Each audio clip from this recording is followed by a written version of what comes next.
Good morning. Good morning. I'm hopping on here to go through the trip now that I have added all the additional days based on your new flights.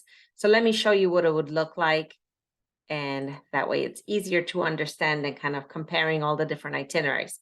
So here we go. April 5th, the Kennedys are arriving. We're going to pick you up from the airport. We're going to take you downtown and check you into your hotel. So the hotel that originally we had included is the Casona 1914. That is the price of the hotel that you're paying, the little boutique hotel. But I am upgrading you for all your nights to this hotel, the Plaza Grande, simply because I want you to have a wonderful welcome.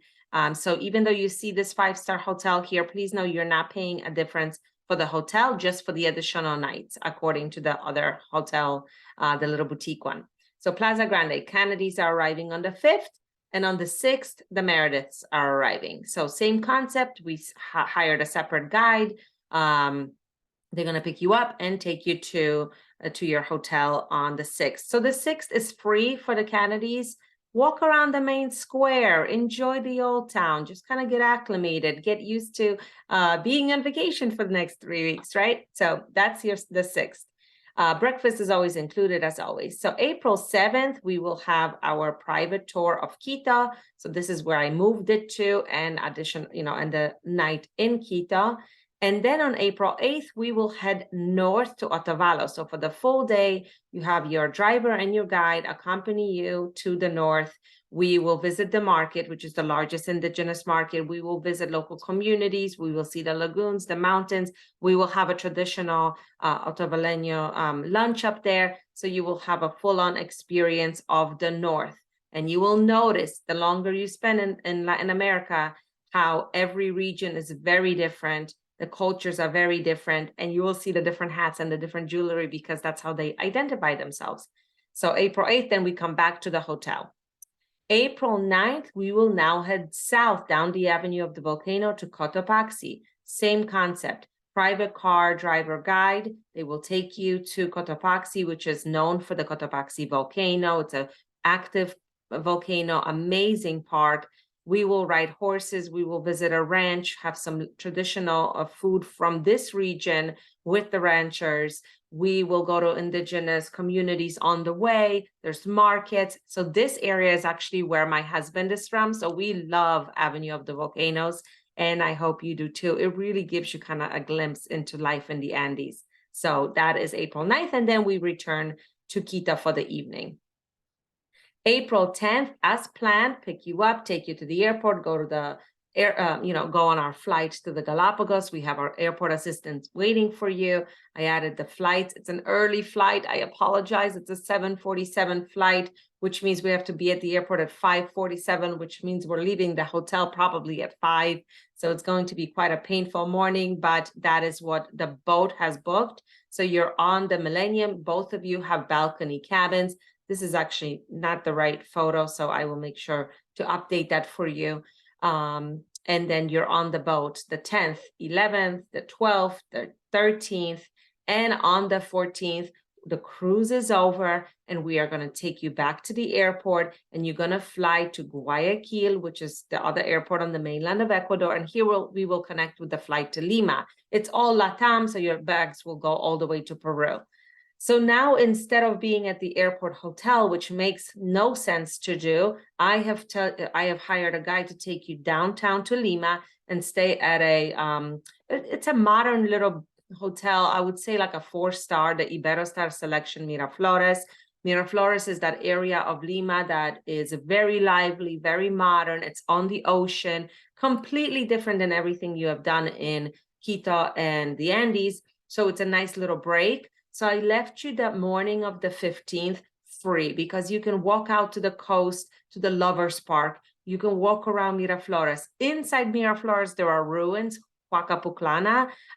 They were actually digging up to build a mall, and they stumbled upon Incan ruins, and perhaps not Incan, pre-Incan ruins, and preserved it. So now there's actually a restaurant there, so you can eat while looking at the ruins, and you can maybe have lunch there before we head to Paracas. So I hired a driver that will take you south. It's a 3-hour drive, and Paracas is a little town on the coast.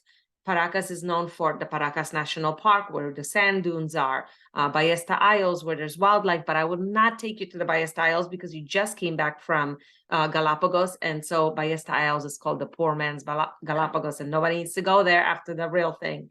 So you're going to check into your waterfront hotel is the Aranua Paracas. It's that way you can step outside and you can walk around the village and go to the little restaurants and be on the water and walk along the sand, and have a nice afternoon after your drive, because the next day we will dedicate it to two things. We will do the Nazca overflight. So there's an airport outside of Paracas. It's called Ica or Pisco.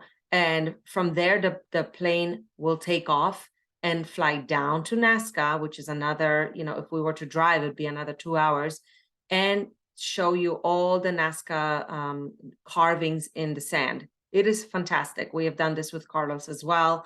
The plane kind of tilts sideways so you can look out the window. Everybody has a window seat, and you will really get to see it and see this phenomenon that's down there in Nazca. And then it will fly right back to the Pisco airstrip, and we will bring you back to the hotel. Maybe you can rest or have some lunch. And then in the afternoon, we'll head to the sand dunes. We have a dune buggy prepared for you. You can go sandboarding down, and surfing down the dunes. It's a really fun adventure. Everyone who has been here, no matter what age, what condition, they love the Paracas National Reserve. It's quite beautiful and so different than every other part of Peru. So enjoy that this afternoon. Then we'll take you back to the hotel in Paracas. You can rest, maybe go out to dinner there in the little village.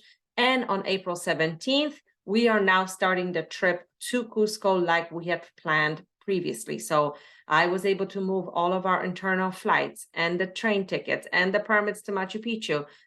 Everything was quite flexible here. They usually allow one change for me to do. So don't worry about any of that. Everything has been shifted. So as planned, we'll fly to Cusco, go to Sacred Valley, acclimate for 2 nights, 1 and 2 nights. Then April 19th, we take our train to Machu Picchu. We have a private tour of Machu Picchu. We spend the night in the village. We have dinner there in the village. On the 20th, we wake up in the morning and go to Huayna Picchu. We hike that.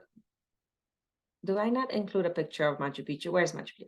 We hike up to the ruins, and then we take the train back to Cusco. Now we're fully acclimated, and we will spend some nights in Cusco. Now notice that in Cusco, the hotel has changed as well. Again, it is my upgrade for you. It is nothing that you are paying out of pocket for the change of hotels. You are just paying for the additional nights that we have added because of your flight doesn't match the original itinerary. So you're going to be in Cusco that first evening at the Casa Premium. Then you're going to have a Cusco tour, and then you're going to have a Cusco free day. And truly, you will enjoy this free day because you will have been waking up every day early. You will be busy every day. So it's really nice to be in a city where you can walk around. It's all cobblestone. There's lots of artists. There's lots of galleries. There's a market. There's plenty to see and do in Cusco without me arranging something for you for that day. Now, if you want me to arrange something, I surely can. We can go to Rainbow Mountain or the lagoon for another, soft hike if you want. So just let me know, but I really suggest you keep it the way it is so that you can enjoy Cusco and all the wonderful restaurants there. Now, on the 23rd, we're going to fly to Lima, and I'm not going to fly you back until the afternoon, maybe a 3 p.m. flight. That way you can sleep in, check out late, have lunch, and then head to the airport. And this is where I booked the airport hotel in Lima. That way you're there. You're right at the terminal. Literally, this is the hotel. No, I'm sorry. This is the hotel, and the green building is the terminal. So you are walking a little air bridge right here to connect you from the lobby to the terminal for your 6 a.m. flight the next morning. So there you go. Those are all the services that I maneuvered around to match your new flights. Let me know how it feels. Cannady's, your price per person is a little higher because you have an additional night. In Quito, everything else is the same. So I'm sending this off to you. Let me know if it sounds good, and then I will go ahead and issue the new tickets with the airlines for those domestic flights. Let me know. Thank you so much.